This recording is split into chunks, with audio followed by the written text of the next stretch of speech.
Hello and welcome to the Mac Gamecast, episode 56. I'm your host, Jon Carr, as always, and with me is co-host Mr. Casper. How you doing, sir?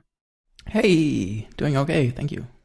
Nice, yeah. So it's actually February. I thought we might get this in end of January, which is literally yesterday, but I scheduled it for today, so I was like, well, it's all right. So I think that works out because there's actually one cool game that released yesterday that I really wanted to talk about anyway, so nice. It kind of works out. But yeah, we've got a few, at least I want to highlight a few Mac game releases. I know Casper is going to talk a bit about Sniper Elite 4. There's some tech stuff in the general world of gaming, not necessarily Apple, but there is some Apple rumors we're going to talk about as well, and a few other bits and bobs, and maybe what we've been playing or up to and stuff as well in the last 4 to 5 weeks. Mm-hmm. And that's the current plans for the show. Right, some game porting toolkit stuff, crossover. Yeah, I was actually just reading into that, some really interesting stuff. Before we hop into the broader things, I wanted to talk about the games, being the Mac Gamecast and all. Yeah. So 2 games I wanted to highlight, indie games. One is Citizen Sleeper 2, Starward Vector, which just released yesterday. Fans of the show might recall I talked about and reviewed Citizen Sleeper, the original, like 2 years ago when it came out. A little indie RPG that's sort of like narrative. RPG is a strong word. It's like there's exceedingly light RPG mechanics. It's more of a narrative story game that also uses dice, so it has this board gamey feel. You roll dice. Perhaps and a then bit use like them Disco Elysium in style, then. In a sense, yeah, but like way more scaled down. But it's sort of like that. Nothing to the scale. The original game took me like 5 or 6 hours to beat. At the time, it was a $20 game I got on sale. I don't think I would have wanted to pay $20 for it. So the second one is out, but it's a lot more ambitious than the original game. I hear it takes more like 20 hours to complete, so it's a good 3 to 4 times as long. A longer game doesn't necessarily mean better or automatically mean better, but what it does mean is the ambition of the game is broader. There's more mechanics, there's more layers. You actually get to explore the solar system and go to different stations as opposed to being on one station. The game takes place on space stations.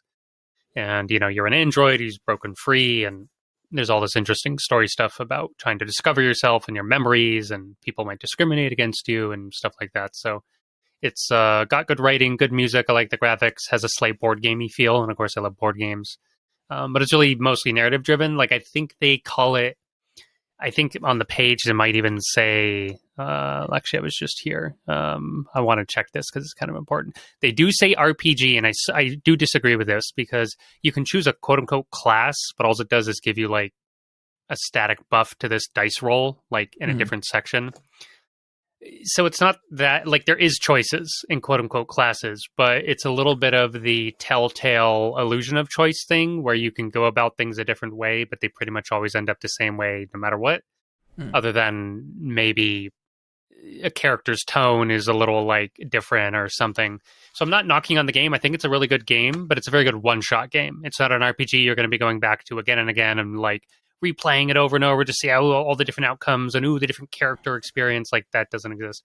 Now, I haven't played the second game yet, but I know this because I went and read a bunch of reviews, and they basically said the game's much better than the first one. It's bigger, it's more ambitious, there's more tense decisions, but it has the same issues of the first game where ultimately it's sort of all roads end up to the same place kind of a thing. So, but it's all done by one developer as far as I know, or maybe just a small team, one writer. So the scope of the game is naturally constrained and by just size of the team and development time. I mean, they made it in 2 years, which might sound like a long time, but small team game development is not. Making anything like that just takes forever. So even if you're a big game, 2 years is in this industry fairly fast to pump out a product. It is. It does look like they've added some more skill tree upgrades though to your character. So, there is some very light RPG elements. I just want to be aware, when you slap the RPG label on something, well, that's, there's a really big scale there. Are we talking Baldur's Gate 3? Are we talking, a handful of light choices? There's a pretty big range in between. So, I just wanted to make that clear. But I'm a huge fan of the first game. I do plan on buying the second. It's on sale right now for $20 instead of $25. I think the original's on sale for $5 or $6. I say go start there because I think it's great. And if you like the first one, you'll probably like the second. And then, a cheaper entry point to check it out. But yeah, big fan of the game. A nice single player story driven game. I like that kind of a thing. So. But I do think that like the whole genre thing is something we could talk about for ages, because like how do you even classify things that might be pushing the boundaries of fitting within classical genre definitions? Yes. I mean, you could call it adventure, but in some setting, everything is adventure to some degree, right? And like where those boundaries between different genres are, and how much of the tropes of a certain genre do you need to fit with to be categorized? How many? I agree. That would actually be a really fun show. It could be. So if you just look at Steam, it says RPG, dice, cyberpunk, story-rich sci-fi. So other than the RPG, which I argued a little, but is still present, the rest of it is basically exactly it. There's dice, it's cyberpunky, it's story-based, and it's sci-fi-based. Like, there you go. That's the game. So, but also going back to the roots of what an RPG is in the classical tabletop sense, then, just having dice that are influence what you do, and you take on a role as something you pretend to be and stuff, like, it doesn't need to have the traditional combat or necessarily even proper choice, just character in how you decide to act on certain things. But your DM can railroad it or whatever. Yeah, true. It's all like, and the whole way we categorize things has been so influenced by the things that have come before it, right? So yeah, you're not wrong. Completely true. A whole rant we can have there, but yeah. But also talking more specifically about Citizen Sleeper, I actually thought about it very recently. Like, you notified me about Citizen Sleeper 2 here just moments before the show. But I thought about you talking about the first game fairly recently, because as I mentioned on the last show or show before that or whatever, I've started using PlayStation more recently because, well, I got one and got the PlayStation Plus membership and all that. And I saw that they do both monthly games and like a game catalog where you keep the monthly, and the catalog you can just access as long as you subscribe. So I forget which it was in, but recently Citizen Sleeper, the first one, came up on like a recommended list of games that are just included in my subscription. And I can't remember if the ones you keep or if it's while I'm subscribed, but I got access and shown it on the front page, and I was like, oh, that's the one from and I wanted to try it out at some point. So yeah, if anyone listening also has PlayStation Plus, then you can get introduced to the first one through that at least. But yeah, it may be in other places, but I always appreciate AD, because like I was just looking at new releases in January, and there's really, other than Citizen Sleeper, there's only one other game in the last month that I think is significant enough to mention. And it's just this endless stream of random little indie games, a uncomfortable, I would say, amount of adult games. Just like I'm just scrolling like, oh, here's 5 sex games, real game. 10 more like sex novel games, here's another real, okay, quote unquote real game. You're talking specifically Steam there, I assume. Yeah, Steam specifically. I'm just like, just like, is there anything good in here? I'm scrolling, like, oh, okay, here's Citizen Sleeper. Okay, and the other game is Tales of Iron 2, which is a Souls-like side-scrolling game, but you play as a mouse or a rat. I think you're a mouse. I'm a little unclear. Oh, I think I might have played the first one of this, actually. Yeah, Tales. It was, again, a couple years ago, a fairly big hit. This has been on my mind for like ages, where I kept getting like flashbacks to playing that, and I was like, what was that game? And I kept thinking, like, getting it confused with other games, and I just never found my way back to it. But that's totally it. Thank you. yeah. It's from 2021, so the original game released in like late 2021. Went on to be pretty successful. A lot of good reviews and some DLC.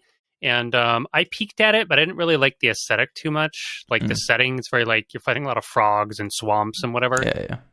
Which is grimy and cool, but not really what I wanted. So the second one is set in the north, which I much prefer as a setting. Snow and mountains. You basically play like a Viking rat, which is like cool as hell.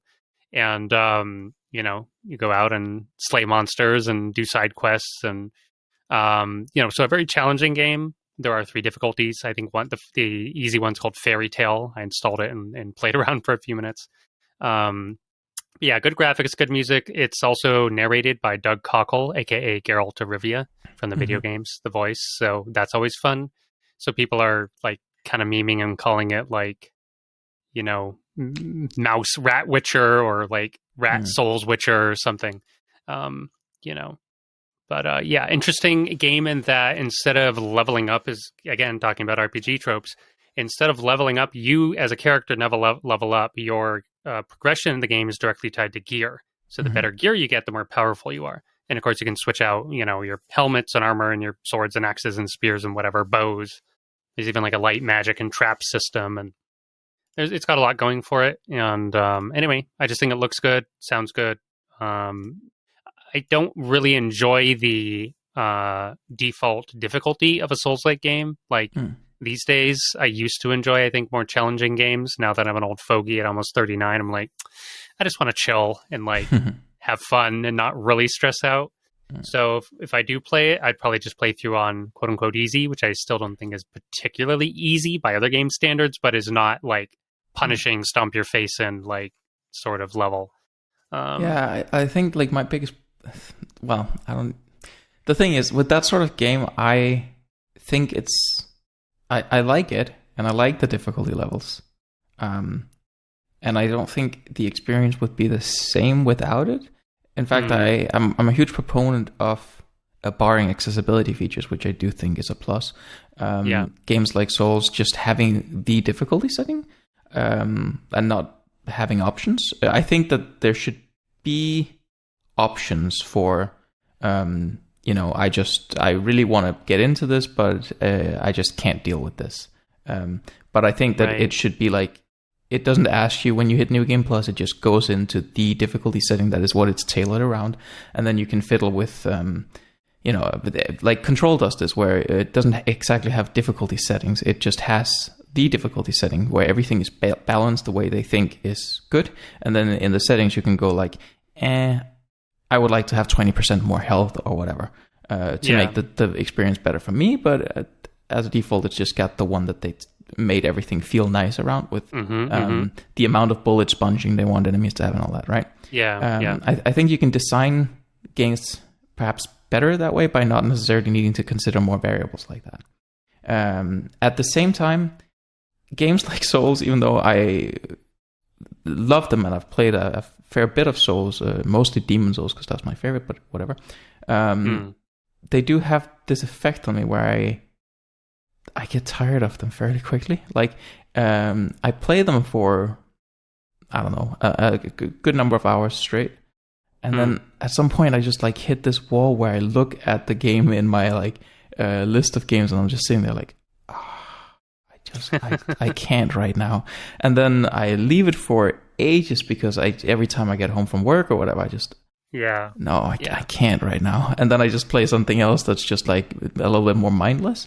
Months pass and then I can finally go back to the Souls game and enjoy it, but you really need to be in that mind space and you can't keep yourself there for too long when you have a lot of other stuff going on in life. So I totally get what you mean about I just want to sit down and just relax with something. So I mean, it's Souls games are fun, but they are punishing, and the fun is essentially in the punishment. So if you're not always in the mood for that, it's like you said, you need to go play something else or do something else. If you give me a long holiday, I'll play some Souls games during that, right? Or if I have something fresh at least, right? But if you put me down on a Wednesday after work, I'd rather go run around in Assassin's Creed or something, probably. Right. Yeah, for sure. I liked your point about designing games as is, because one of my favorite, it's not a perfect example of this, but the old Division-y Original Sin game, Larian's the first one in particular, also the second, but really the first, which is what I spent a lot of time on, the most time on by far, in the alpha and the beta and then the real game. And it's what technically made my YouTube channel. Not that I'm doing anything with the YouTube, but that's actually like the only videos with any number of views and earned me like small amounts of revenue and stuff way back. It was like 2011 or 12 or something funny. Anyway, I backed them on Kickstarter, but that's the point. Sorry, I'm getting derailed. The difficulty setting, I really liked it that for the most part, and I also, the difficulty was what it was, and the modifiers to difficulty like gave you more health or let you deal more damage and stuff like that. Not exclusively, there were some other tweaks, but if I'm pretty sure the enemy amount was always the same, and like the boss design was the same. So it just shifted your stats essentially, and I enjoyed that. And I don't know if Souls games do this too, but Divinity had like a semi-open world, Divinity 1, and different regions were, calling them level locked is maybe too strong, but you could wander into, say, a level 7 area even when you're level 2 if you wanted, and you're probably going to get insta-stomped, but through like some very clever spell or trap or shenanigan use, you could sometimes like snipe a high-level enemy or sneak in and get some really good loot or whatever like that. That's definitely a thing in most Souls games, yeah. Yeah, so I do enjoy that kind of game design quite a bit. Because like you said, it makes the game design very focused in a particular way, and I do enjoy that a lot. That touches on my like biggest irritation with some of Bethesda's games. I know Oblivion did this. I don't know, like to some degree Skyrim did it too, but lesser, where the whole world scales to your level. So you never feel any sense of progression, because you can just always kill anything. There's no way you can't go from the beginning of Oblivion to the end of Oblivion. Everywhere is just the same difficulty because everything is scaled to what you are. And they did it in this weird way where it's not just that they scale how hard enemies are, it's that they scale which enemies appear as well. So the moment you start Oblivion, everywhere in the world is littered with wolves. And by the end of the game, everywhere is full of demons and no wolves exist anymore. And it's silly. Yeah, the starting dungeon now is like a Daedric vampire lord instead of a wolf or something. And you're like, what? And all the wolves are extinct. Yeah, exactly. Yeah, I never enjoyed that either. That's why I kind of bounced off. That's actually one of the reasons I bounced hard off Oblivion. I think Skyrim gave you the option to turn it on or off, or there was a mod. I can't remember which. It certainly wasn't in the base game at launch. But something Skyrim did was sort of this middle thing where some creatures in the overworld would scale and some wouldn't, and there would always be some areas with enemies that would never scale, that would always be hard or always easy, and so on, right? So yeah. Definitely better in that respect. It is. But tangents. Yeah. No, but it's I have a lot of hope for Elder Scrolls 6. I don't think Starfield gave people much confidence, but to be fair, it was an original game and IP. It's now rated like, I think it's down to a mixed rating on Steam, like permanently. Like the more people played it, the less everyone liked it. So calling it a bad game is probably a stretch, but it's not a good one either. And for $70 AAA mega budget, multi-year, 5-7 year development cycle or something, like it has to be better than not terrible. Yeah, I mean, I always get the sense with Bethesda that they have a huge amount of technical debt, and instead of just taking some time to clean up everything, they just sort of like patchwork things together and build on top of it. Because they have issues in their engines that have been there since Oblivion that still haven't been cleared up. And it seems like not just is it like constraining them on a technical level, it's like kind of constraining them on artistic levels. Yeah. Because, there's obviously things you just can't do artistically because of technical restrictions. And I don't know. Right.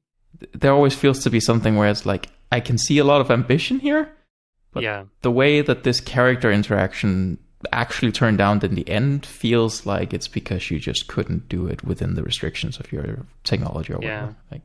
Yeah, I always admire their ambition because they really are ambitious. Like they create games in a sense like that nobody else does, but unfortunately they don't always land. Most of the time they have, to be fair. But they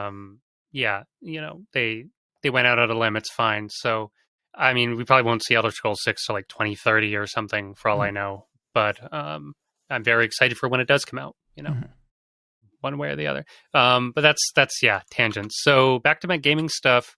You've been able to check out Sniper Elite 4 a little bit, or? Yeah, so not majorly. I only really did some initial testing. I haven't really touched the game as it actually is yet. I went into like a shooting range type of area. In the main menu, you can pick like play the campaign, view DLC, and then there's just a shooting range that's just like fool around a bit. Sure. So that's all I've really done, but just to do some testing on the hardware and stuff. The port came out fairly recently on Mac. I think it was mid-January or something. I think so. Yeah, around there at least. And it's a funny port to my mind because it's simultaneously a good and a bad port, I think. at least a strange port. I don't know if I'd actually say it's per se bad in any specific way. It's just weird and doesn't quite feel at home in every sense. But then they also have very Mac specific features like metal effects.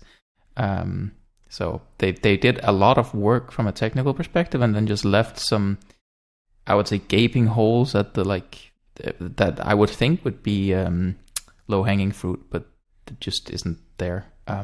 So I'll elaborate a bit instead of just talking about it in abstract terms. Yeah.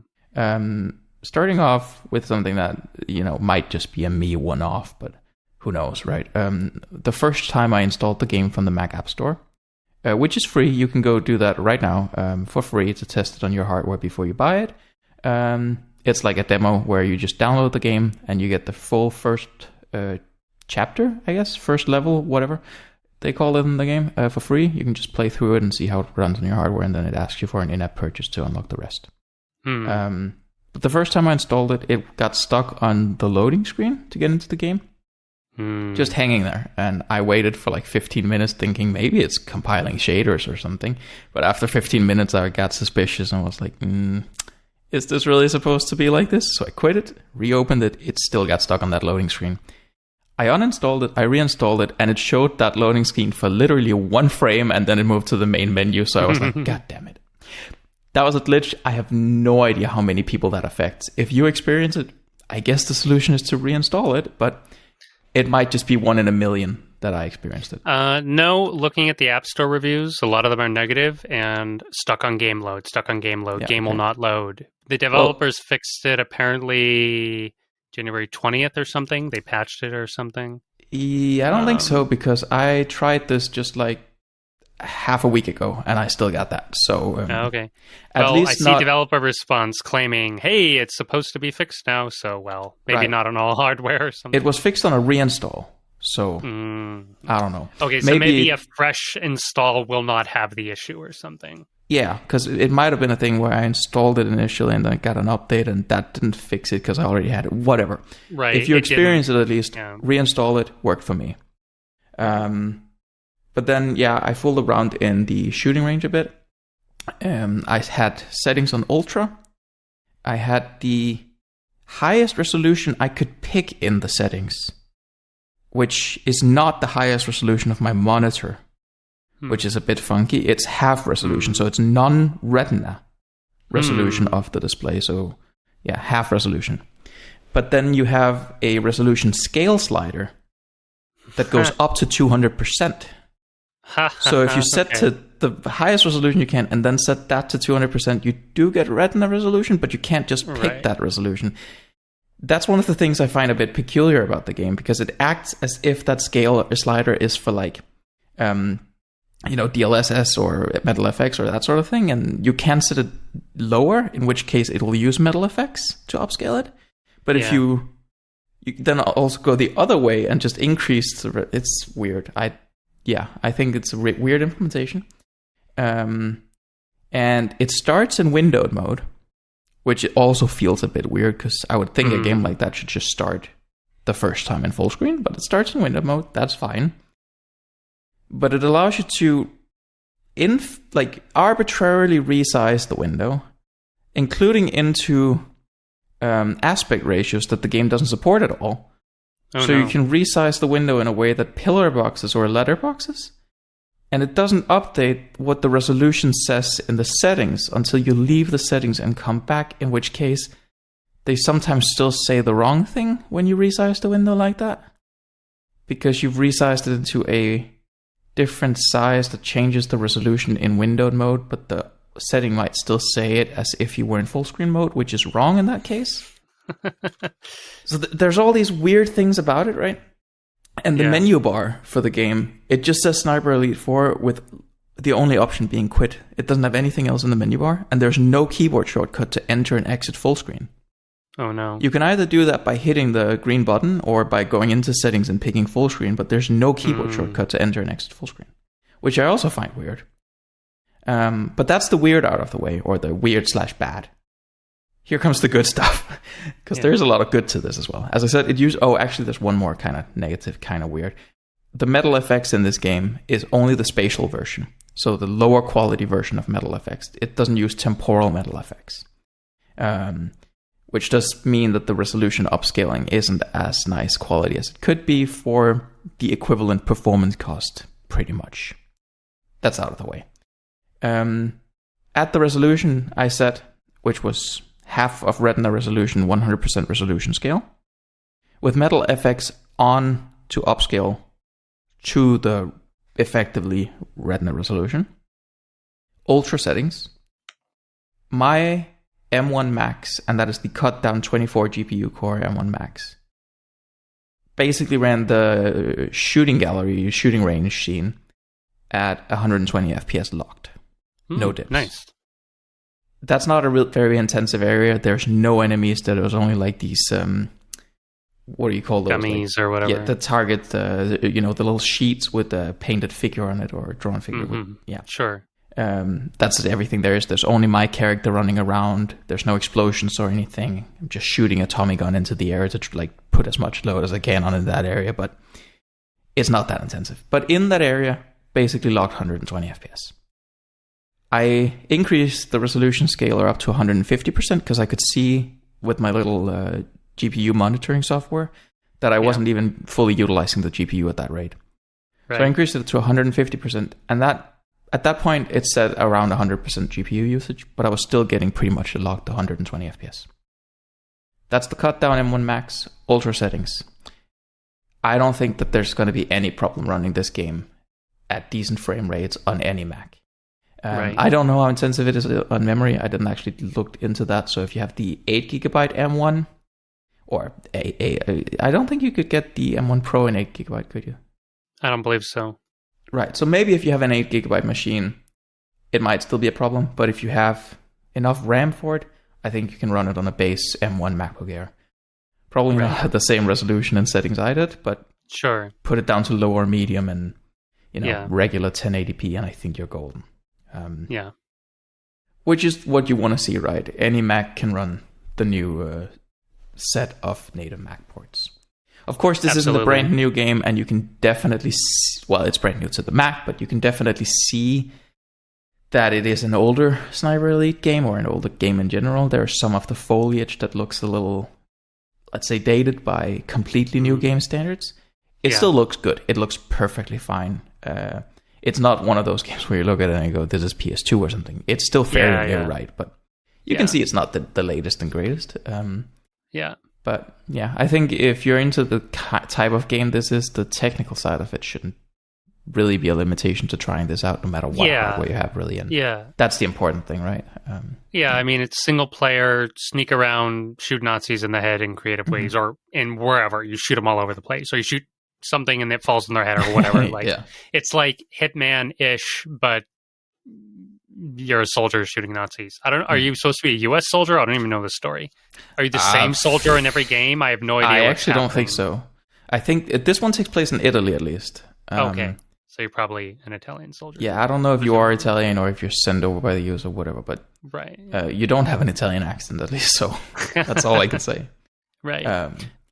But and if you are in doubt about how well it's going to run on your machine, as I said, you can just download it for free and play the beginning and see how it goes. But speaking of that, do you know what they actually charge you if you want to buy it? I couldn't find that. I know in Danish kroner, but that's a very small part of the audience that might. It's around 200 kroner in Danish money. So 170 something is the base game, and then you can get the complete edition for 200. So. Which includes DLC. Well, quick conversion, that's it's like $24 to $28, but I don't know if that's region specific pricing. No, I don't know. Things tend to be a little bit more expensive here, so right. I was poking around the App Store trying to find a price anywhere. I couldn't. It just so if you're on the App Store, you need to scroll down near the bottom. There's like a thing that says in-app purchases that just says yes, I think by default. If you click that, it expands to show the prices. Ah, okay. So, let's try to get that little tip for everyone listening. I didn't see the click. Okay, correct. Complete regular version $20. So like you said, it's a few more bucks on your end. Complete edition for $25, or there's two little DLCs you can buy individually. So you do save money. You save $6 buying the complete edition versus piecemeal. Assuming you want the DLC. Otherwise, you Correct. save minus money. Yes, that's the trick. Never buy something just because it is a better deal if you're never going to play it. This is interesting because on Steam, this is still a $60 game for PC. Yeah, and does Steam have a demo even? Like you can play the first bit here? I don't think so. I don't know. I was just poking around on because there's so many Sniper Elites. But I see that a fair bit with what Apple does on the App Store, where they allow you to. Well, I say Apple does. I don't know how much involved Apple is in this, but App Store releases at least tend to have this play it a bit for free and then in-app purchase to unlock the rest. Right, Resident Evil's been doing that. And yeah, I don't know what other game, but yeah. It's like I think it started on the phone and iPad app stores where the couple of big games that got ported over there did it, and then it's just a nice model. It is. I mean, it's like. I love that model. I mean, I wish everybody had it because demos used to be common and now they're rare. So yeah, I mean, especially on a platform like Mac or PC where you don't necessarily know for sure how well it's going to run on your hardware. It's just very nice to have that assurance before you buy it. Otherwise, you have to go through the refund process if you just can't play it on your current hardware or whatever, and it's just more hassle. So I think it's great on that, especially. Correct. Yeah. But no, game looks pretty fun. Honestly, I'd forgotten I had already downloaded it. I just checked and it said update, not download. I was like, oh, so I already have it, but I never tried to open it, I guess. Definitely the kind of game I enjoy. I don't know if I would. I'm going to go check out the demo later after the podcast. I should have before, but I spaced out. So I was playing Tales of Iron 2 a little bit and some tower defense and whatever. Not a recent game per se, but Kingdom Rush. I was playing some light games on travel. What else did I play? I played some other small game that was fun. I don't remember. Anyway, it doesn't matter. The other major Mac news I wanted to mention. Okay, major Mac gaming news is a strong word. Notable news is No Man's Sky is getting like a big update with all kinds of new features and cool new worlds and exploration and combat. Just like it's like a maybe calling it a 2.0 version of the game is maybe too much, but it's like adding a ton of stuff that maybe they even promised like before the game was made, and the whole No Man's Sky debacle where it didn't mean it was a false advertising essentially. So now they have a really good reputation, but just for No Man's Sky fans out there, Ted, for example, is a big one. So I'd pinged him about it the other day, but I still haven't played it. I've watched it play. At its current like version of the game, it's probably a game I would like, except I'm intentionally avoiding like enormous time sink games these days where you can just play for 50, 100, 200 hours or more or whatever to kind of see everything, do everything. Because I'm naturally kind of completionist and want to. So that's why I'm preferring smaller games like Citizen Sleeper. Oh, I could finish it in this case in probably 15, 20 hours. Great. Perfect. Yeah, I mean, for me, it's one of those things where I have it on a watch list. The wish listing feature on Steam. Just waiting for it to be cheap enough that I want to buy it, because I don't think it's a game that I will like enough to buy it. And yet the prices I've seen it at, even the 50% sale, I think we have to get closer to a 75, 80% sale before I'm interested. And at that point, I will want to buy it and play it, but not quite before then. Yeah, right now it's 60% off. So pretty decent, but I agree. It's still $24. I'm like, not enough. Yeah, same. It's that kind of game for me. Like I'm interested, but I'm not that interested. Right. Correct. But on the indie game front as well, I recently tried out a game called Inscription. It is back from 2021, but have you heard of that? Yeah. Yeah, that it also has a Mac port. I played it because of the PlayStation Plus thing again, where it was just included in the monthly game, so I gave it a shot.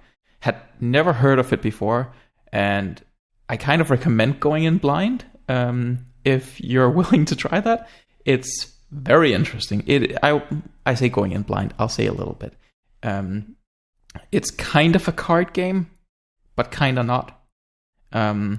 But you will probably have to be somewhat interested in strategic card games to get full enjoyment out of it. And there's cool narrative. It has kind of roguelike elements, but also not quite. And a lot of intriguing narrative to get into. I don't really want to say a lot more than that if people want to play it. but I do want to say that it is a game I recommend at least giving a shot. As I said, it does have a Mac version. Very interesting in my experience so far. Haven't gotten that far into it yet, but it's certainly interesting. I'm really struggling with what to say here because, I want to give a peek into what this game even is for people listening, but I also really don't want to say too much because it does so much playing with your expectations that, you don't want too much reveal going into it. For sure. No, I remember seeing years ago PC Gamer review highly recommending it. I'm like, oh, this game looks really cool. Mm-hmm. And I peeked at it, but back then I was still playing like at a backlog a mile long, and I'm like, can't just throw in a new game because it looks cool at the time. Mm-hmm. But I've heard it come up a lot on recommendations, and once again has a Mac port, so mm-hmm. it's nice. And right. Another thing that's great about it that I think it fits the Mac platform nicely because most Macs out there are laptops. There are great desktop Macs. I use desktop Macs, but most of them are laptops out there. It is a game that's easy to play for any amount of time. You can sit down and play it for many hours, or you can play it for 20 minutes and then move on with your day. So It's great to have on the go with you. Based on what I've seen, I imagine that you can set it up in a graphics way where it's not that intensive on battery life and such either. But I've only played it on PlayStation, so I don't really know. But I could imagine. I imagine it's like kind of a lo-fi pixely kind of game, so I can't imagine it's sucking tons of power to render everything and do everything overall. But very cool visual aesthetic, very like dark, gloomy, moody, sort of slight horror-y. Yeah, it looks good. It looks good for sure. Yeah, no, good recommendation. And like you said, plays with expectations. I just went and looked at the developers page. They have a few other really weird games, including one where you play a pony trapped in an arcade game. But it's like weird. One. It's like a weird horror psychological game. Yeah, that one. What was that called? Pony Circus, I think. Oh, was that it? Okay, but that one definitely also plays a lot with expectations. So yeah. Anyway, it seems like something they like to do. Yeah, exactly. So just fun. It's weird. If you like a weird kind of game, then go check that out. In Mac gaming news for games that aren't on Mac yet, you said, Casper, we had some game porting toolkit updates and or maybe Wine or crossovers. Both sides of that equation. Wine 10 recently came out. They've existed for a million years, but they rarely do these huge numerical updates. But I also don't necessarily think it matters that much if, I think they do it kind of arbitrarily, just go, it's been 9 dot whatever for so long, let's bump it to 10 or something. But crossover updates, not quite in lockstep, but fairly fast thereafter. And I forget if Crossover 25 preview or the official release just came out recently, but Crossover 25 is out, at least in some capacity, now as well. And Game Porting Toolkit 2 has been in beta for longer than I thought. It started last WWDC in June last year. And I thought it was going to come out at the same time as macOS Sequoia, but it stayed in beta for ages, and it's now finally out of beta. So Game Porting Toolkit 2 out of beta. And with those... God of War Ragnarok is now playable on Mac, though it does require a patch. So you can't just install the Windows version of the game and just hit run on the Steam page for it or whatever. You need to download a patch that makes it compatible with Mac through these translation layers still, right? Right. So the patch just patches out some checks the game does to see if certain features are available that Rosetta does emulate, but it doesn't properly tell the OS that it can emulate, so it doesn't know it can. So when the game checks if these hardware features exist, it goes, nope, you can't play it. But if you just download this patch that lies and says that's fine, then that lie is true and you can play it. You're lying on the behalf of the OS because the OS doesn't know, but it does work. I will say, if anyone try this, if you get audio issues, there's 2 versions of the patch out there. One of the versions has this audio buffering issue where on most machines, basically anything but the most powerful, and even in some cases the most powerful M4 Max will have this audio crackling issue where it doesn't quite keep up and maybe doesn't sync up properly. If you experience that, download the other patch, because that one doesn't have that problem. It's quite hard to run, like it's very intensive. So not something you can run on an M1 at all.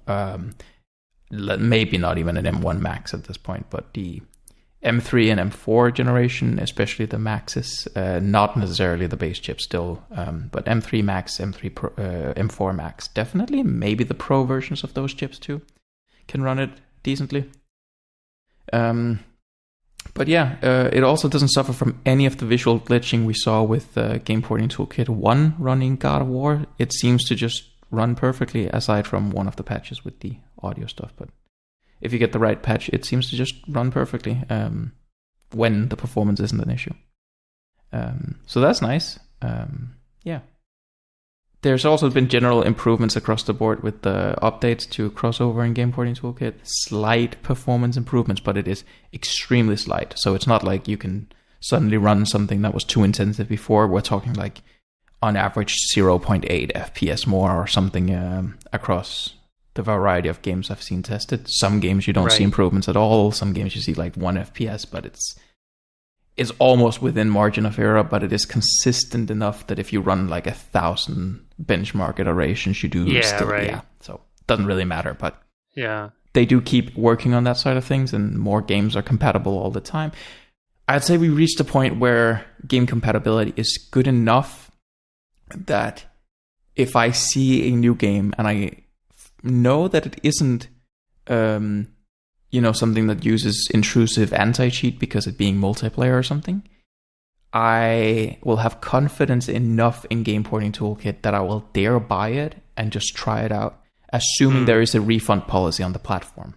Yes. It's still not good enough that I would dare do that on a platform that doesn't have the refund policy, but it's good enough that I will go, I can be bothered refunding this if it doesn't work, which it definitely wasn't like before Apple Silicon. At that point, I wouldn't want to even bother buying a game that I didn't have access to playing other ways. I mean, I might be able to, if I could play the game over Boot Camp, might try to see if I could avoid the hassle of rebooting into Windows, but I wouldn't even bother buying it if I couldn't do Boot Camp because, there was such a small likelihood of it working that the hassle of refunding it wouldn't be worth it. But at this point, it's good enough that in most cases it'll work if it's not something that uses anti-cheat. But if anti-cheat is involved, then just forget about it pretty much at this point. Yeah, right. For sure. I poked around a little bit and I saw some comments on Reddit, a few other places, like a little smoother, less stutters, a few less bugs, or one guy claimed, I'm getting 10 more FPS in Alan Wake 2 than before. So that sounds like an outlier. I must admit I didn't see exact benchmarking for Alan Wake 2 specifically, but that seems like a lot compared to everything else I've seen, and I wonder if this guy claims he has an M4 Max as well, so... Yeah, I did see testing for M4 Max as well, though. So I'm wondering if maybe there was something just a little broken with the setup before that. Could be. On this hard to say, but yeah. Who knows? It could also just be that Alan Wake 2 is just an extreme outlier and benefited so much more than everything else or something. Mm-hmm. I don't know. Yep. Some other guys said the grass in Horizon Forbidden West or whatever renders better now or something. Nice. Like less artifacts, I guess. Basically just quality of life is probably more safer to say than any sort of groundbreaking improvements. Yeah, I mean, annoyingly, Apple still doesn't really release good update notes for anything changelogs. I heard complaints about that. Mm-hmm. But at the same time, it's also a thing where if they did release good changelogs, they would say something like, this DirectX 12 feature, when used in combination with this texture format, no longer renders behind the set buffer of, and you're just looking at that going right, but what does that mean in any of the games I play? Because, I'm sure Apple either couldn't or wouldn't point out specific games, but just these generic improvements. And I don't know how useful that would be anyway, but I don't know. Yeah, for sure. Yeah. I do wish they would do better patch notes across the board, though, not just for game recording toolkits, because sometimes you download these huge updates for Final Cut or the OS, and it's just like stability improvements. Yeah, it always says that. Right, absolutely. That's a complaint across the entire industry, not just Apple. For sure. We'll loop back around to some Apple stuff, but for now, there's, I think, some fun hardware to talk about, not Mac specific, but the Nvidia 5X series has been out. The 5090 or 5080, and I think the others are coming later. 5070 is sometime February. I think it's the very end of February. Yeah.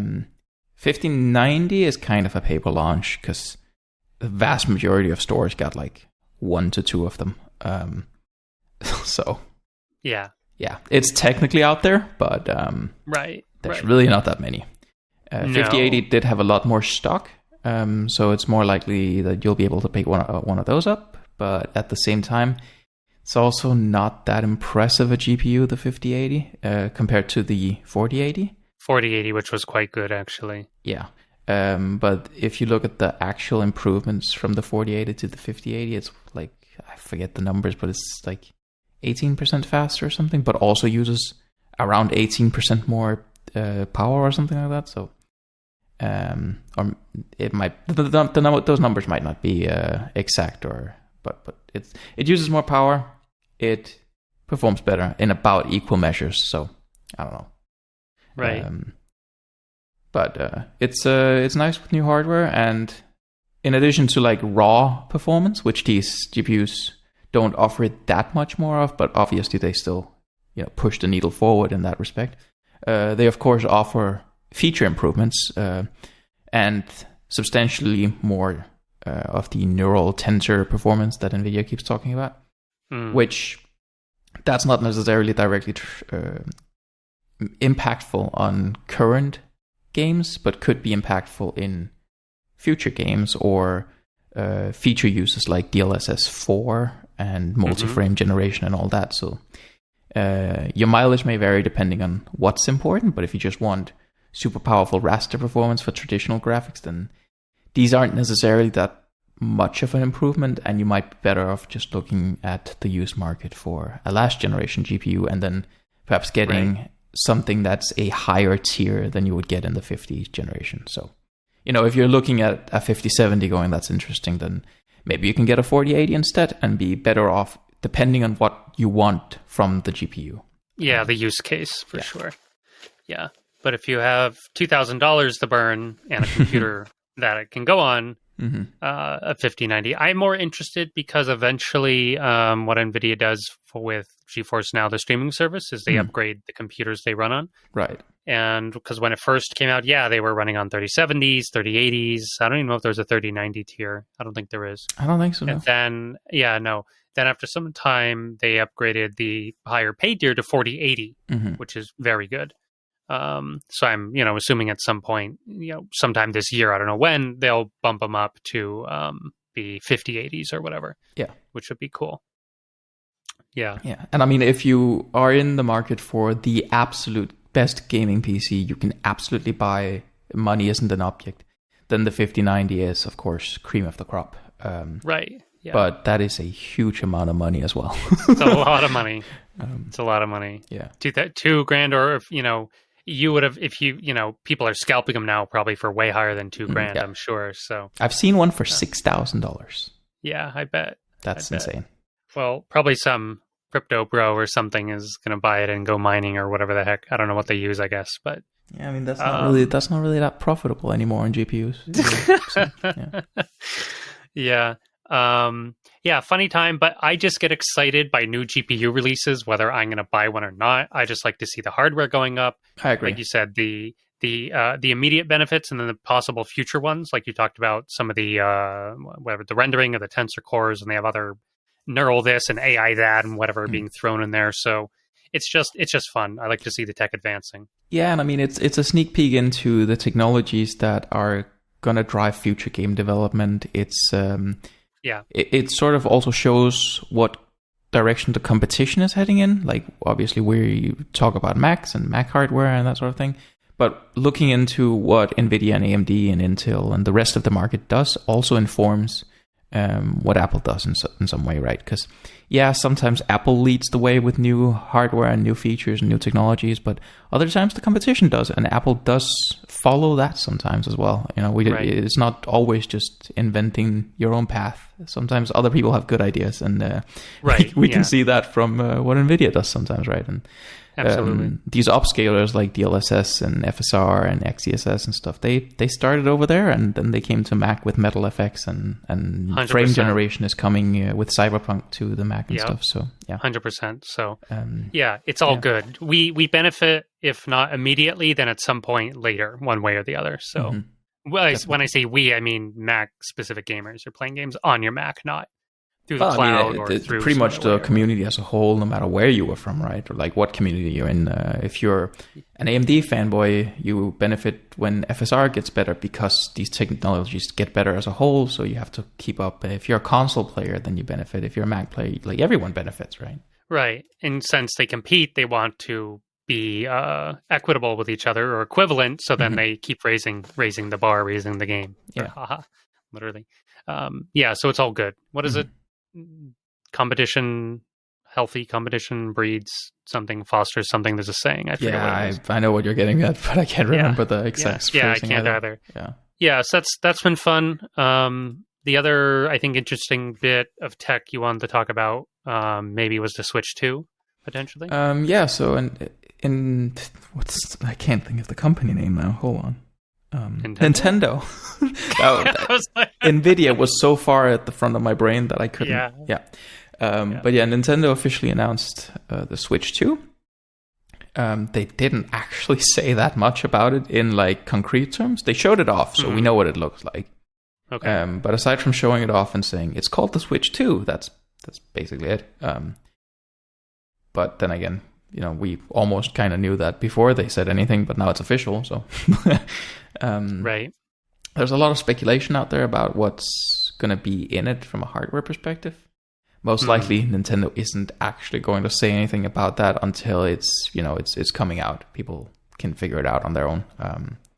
Because they don't tend to be that focused on hardware like Sony and Microsoft and others can be. Sony's going to do a whole song and dance about the amount of teraflop the GPU can do or whatever. Nintendo is more, these are the games it can run, which in some way is more meaningful to end users, but we like technology and we're nerds, so we also want the other details. Correct. But it's probably, I think it's confirmed actually that it's still going to have an Nvidia SoC, but at the very least, it's extremely unlikely it's not going to have an Nvidia SoC if it isn't actually fully confirmed, but I think it is. And they have this funny patent about the device that talks about upscalers and how they can like dynamically load in different models for a kind of DLSS based on the current frame time headroom of any given frame.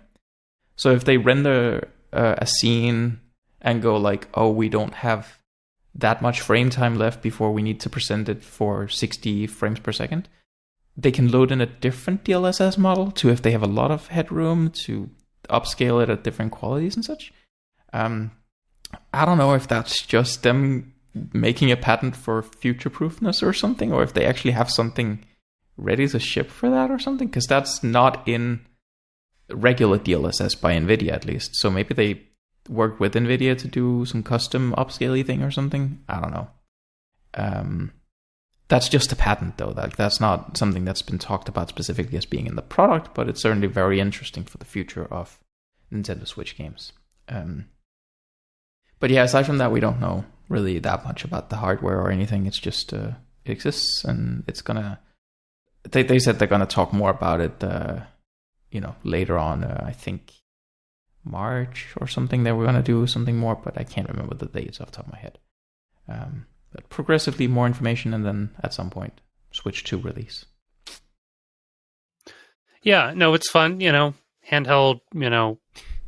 Consoles are becoming fairly popular. I mean, but obviously they're popular. That's a dumb thing to say in a sense. But what I mean is, I just hear more of my friends and buddies buying them, whether it's the Steam Deck or the Switch, or they don't want to buy necessarily a new gaming laptop or PC. A lot of them have Macs, but they don't really want to game on their phone either. So what are you to do? Well, enter a handheld gaming console. So, a lot of people love Nintendo, obviously, huge brand, huge IPs and everything. I have a fondness for them, kind of really not playing them, but watching their games as a kid. Because my buddy of ours near, where I grew up they were like the console family. We were like the computer family. They had no computers. We did, but we had no consoles and they did. So there was this sort of, sure, cross-pollination of gaming going on. But remember watching a lot of Nintendo games being played, like old Mega Mans and Marios and whatever the heck, all kinds of stuff. I mean, that's really old. There's obviously all kinds of games, Pokemon and Game Boys, and I never had a Game Boy, but Game Boy was Nintendo, right? Am I crazy? Yeah, that's Nintendo, yeah. Yeah, okay. So I'm not crazy. Yeah, so I don't know like what the latest greatest Switch games are, or what Switch 2 will be playable in Switch 2 that wasn't on Switch 1. I didn't do any research or whatever, or if they showed any games off. Or they showed off, I don't know if that was a new or a remake or whatever, but there's a Mario Kart that's been showed off for the new Nintendo Switch at least. But I don't know that they've actually showed off that much more than that. So I think for now it's just that Mario Kart thing we know will be coming to Switch 2. It will be backwards compatible with Switch 1 games. And I could imagine they do a thing where the docked resolution, so like, the Switch has the opportunity of being handheld, or you can dock it and connect it to your TV. Right. They run at different graphic settings depending on which it is. Because it can engage a fan and be louder and be hotter when it's in the dock. Their skin temperature rules and all that sort of thing, right? Sure, right. So I could imagine they do a thing where the handheld mode of the Switch 2 runs the docked resolution of the games from Switch 1. So you just get a nicer looking experience, but it's kind of automatic because the games will already be supporting that anyway. So that could be an easy way of doing that. But aside from that, I don't think we know anything about exclusive titles or anything. Just, yeah. But from the Switch 1, obviously the Zelda games were a huge success. Breath of the Wild and Tears of the Kingdom. Super Mario Maker was pretty big on the platform. There was a Kirby game. I forgot what that one was called, but that was also decently big. And Metroid games and stuff. There's been... Oh, yeah, and obviously the Witcher 3 ran on the Switch. I was going to say, there was a bunch of games I wouldn't expect... whether it's The Witcher 3, the Doom remake, Divinity Original Sin 2, there's all these like games that I'm like, what? That's being like made for the Switch. That's crazy. Not because I don't think there's enough. There's obviously a huge market of Switch gamers, but in terms of the hardware supporting it, and B, I always assumed or had this image of Nintendo as more like family-friendly games, not like ultra-violent, mature stuff like those three we just mentioned. So, yeah, pretty interesting. Selection of stuff, basically. The Switch was also like one of the most successful consoles they ever made. I think relative to the total addressable market of consoles and stuff, the GameCube did better in a relative sense. But the market has also grown substantially as a whole, and the Switch sold like bananas, like hotcakes, whatever you want to say. It's all crazy.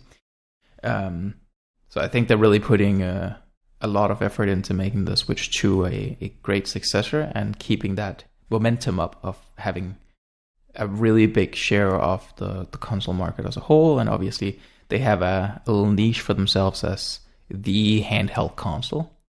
Sony has the PS Portal, but that's just a streaming device from your PlayStation 5. They've sort of given up on the Vita and the PSP that they used to do. Yeah. There are rumors that Sony is going to do a PlayStation 6 generation handheld device again. Equally, there's also rumors from Xbox that there's going to be an Xbox portable next generation.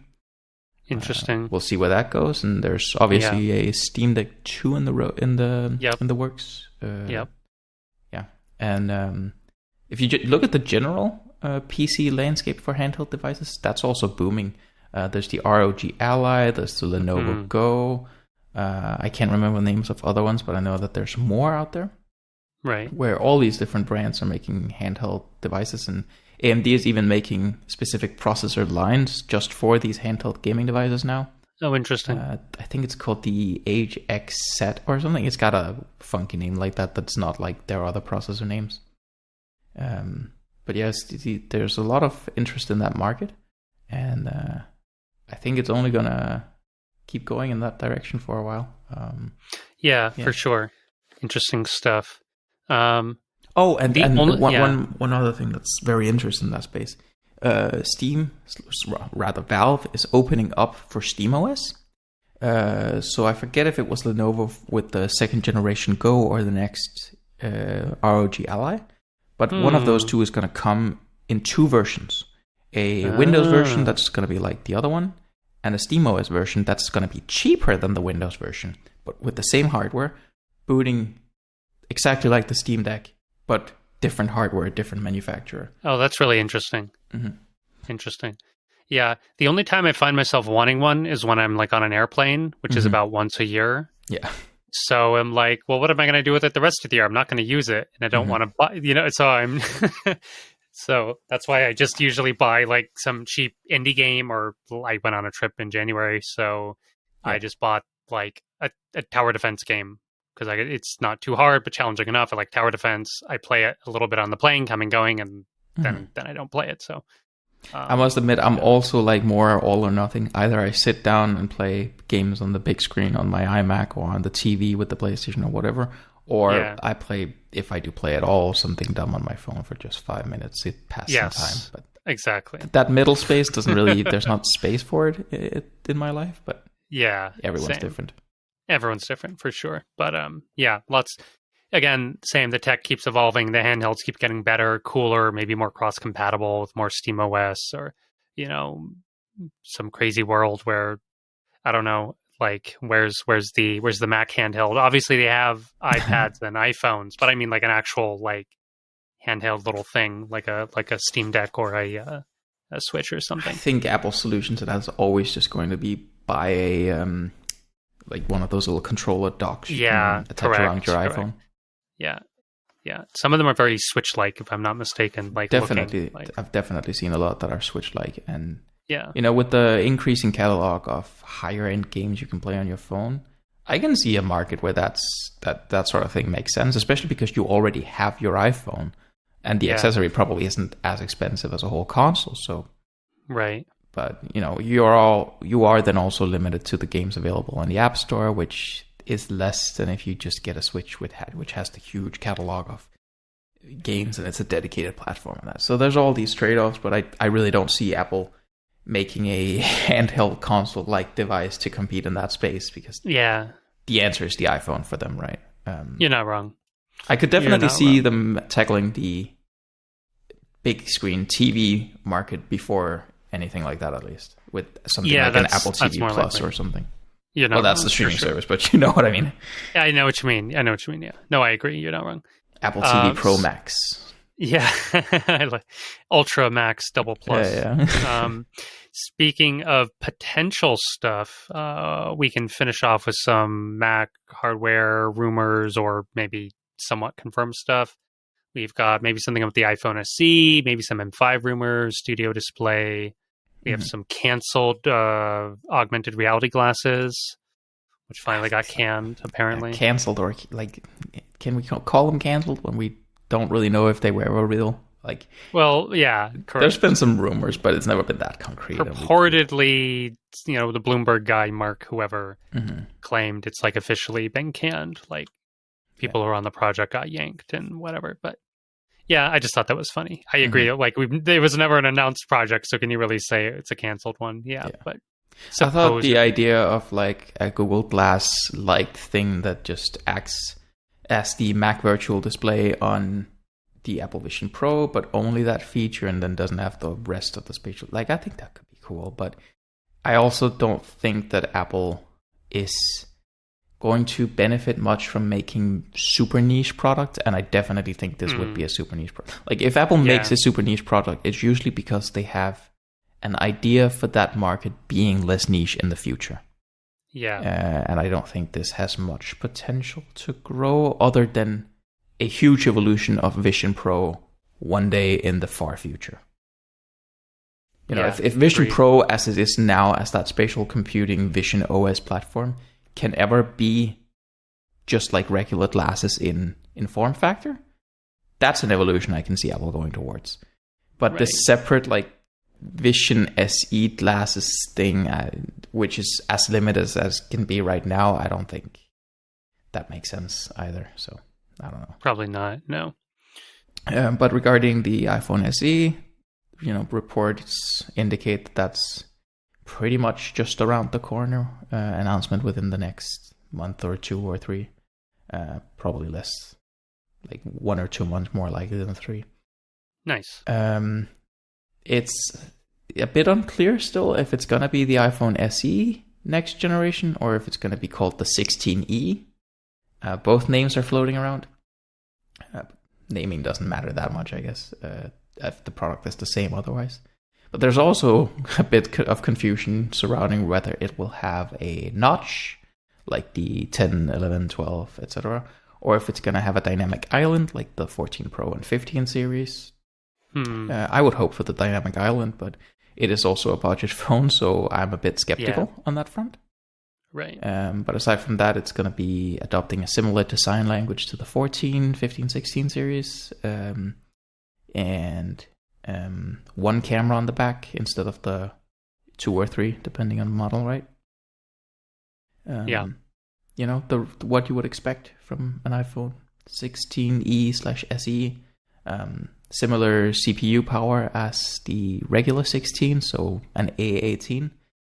Cut down in camera, cut down in maybe audio quality, maybe speaker quality, that sort of thing. You know, maybe it doesn't have MagSafe, but otherwise, decent phone for less money is the idea. And yeah, probably also getting a bump to 8 gigabytes to support Apple Intelligence as a baseline, but 8 gigabytes of RAM, I mean, not storage space, of course. Yeah. Yeah, back to that, the iPhone whatever era where you never had enough storage. Yeah. That would be entertaining. Probably getting a little price hike from the current SE, given that I don't think they can quite do that level of phone with the, you know, the screen size and all that for the current price, but we'll see. Sure. For sure. Yeah.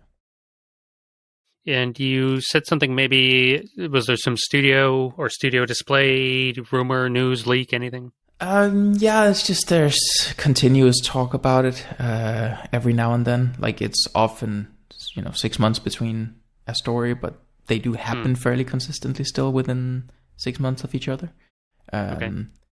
Keeps coming up that it's probably going to have a 90 hertz refresh rate. So not 120 like ProMotion usually is, not 60, but somewhere in between.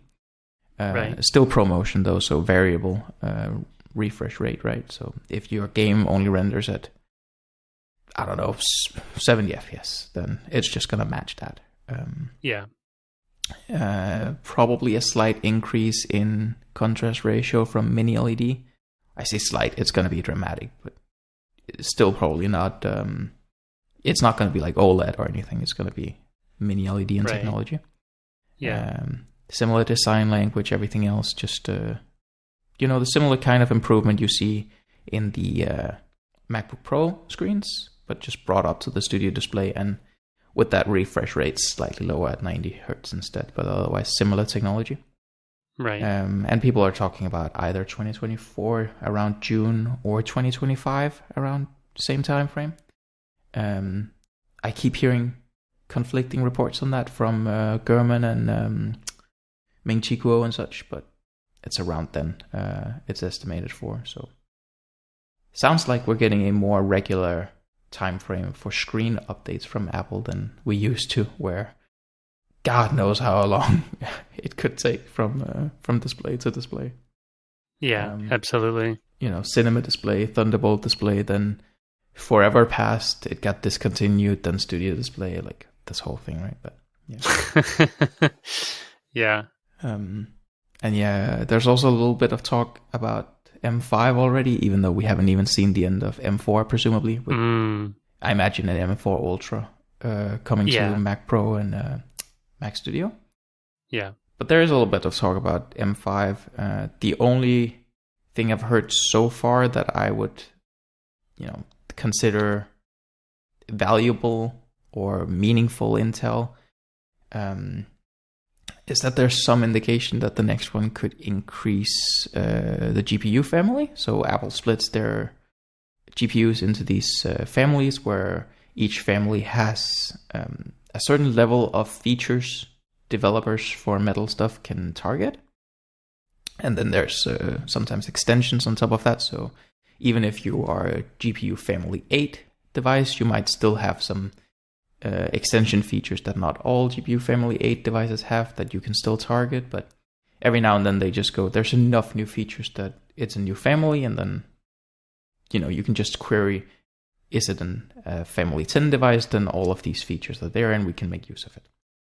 There's an indication that the next GPU from the M5 is going to be this first Apple GPU family 10 device, increasing the feature set in some meaningful way, though we don't know what that would look like yet. Just that the GPU is going to have new features that developers can target. And the M3 was this sort of middle generation refresh where it extended the feature set of the GPU meaningfully, but not meaningfully enough to bump the GPU generation. Right. And then this is then that next step for the GPU, where there wasn't really a substantial GPU change from M1 to M2, and then we did get this mid-gen thing, or it's not really a mid-gen, it is a proper generation, but it's not a family upgrade.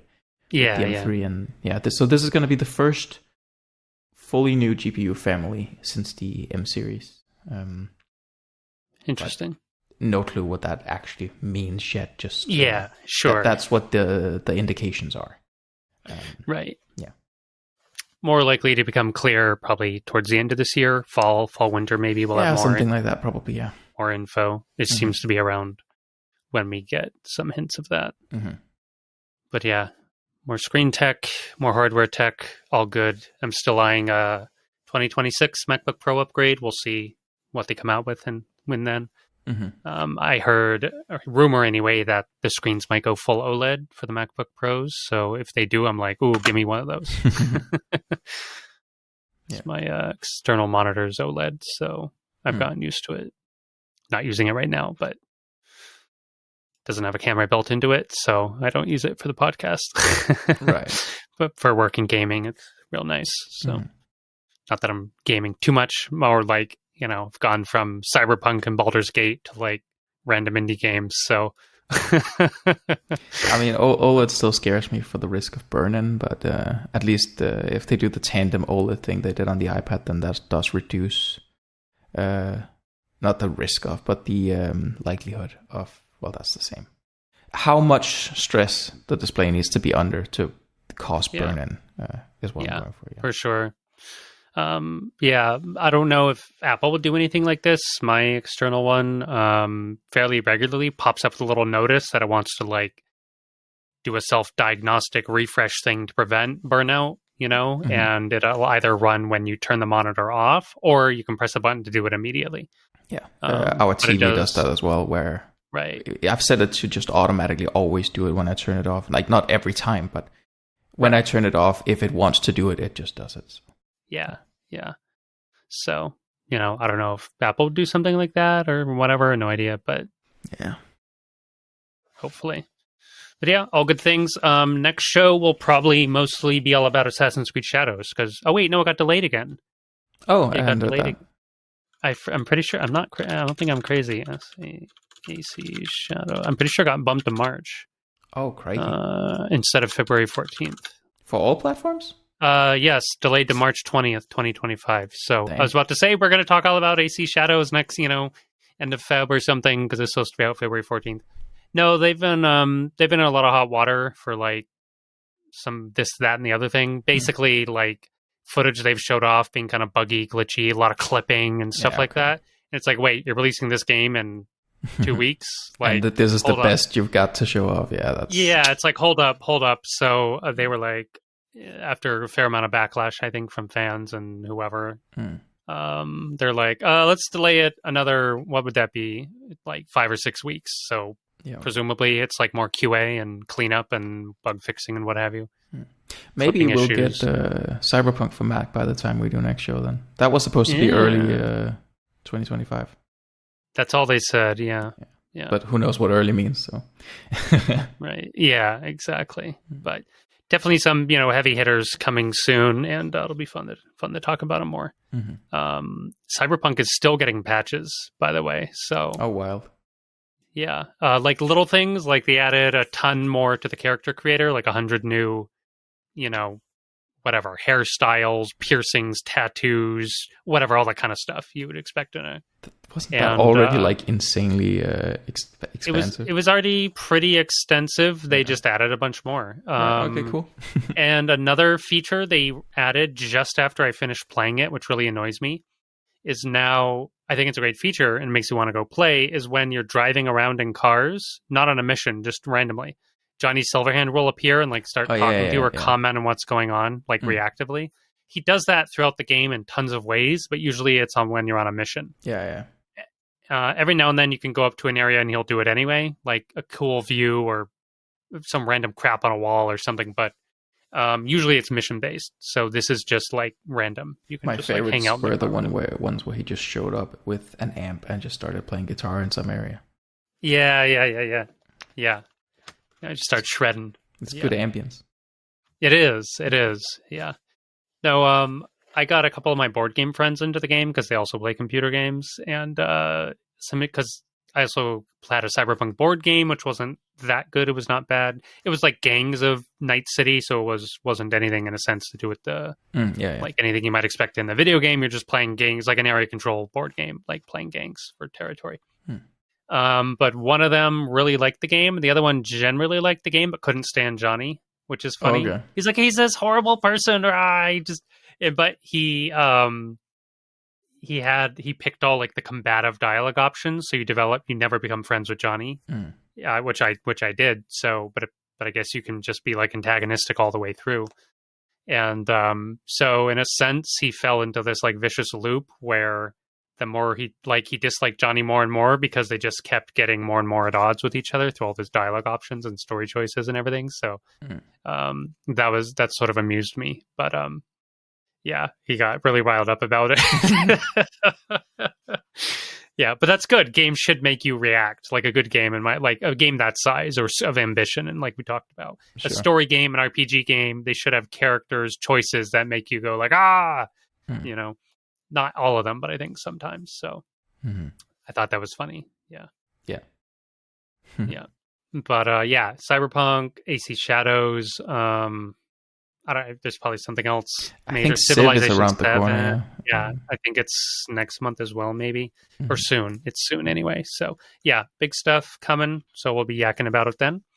But I think that'll wrap it up for this show. So thanks for listening, everyone. Thanks for being here, Casper, and we'll catch you next time. Yep. Enjoy whatever you're playing at home. See ya. Yeah. Have fun. Bye.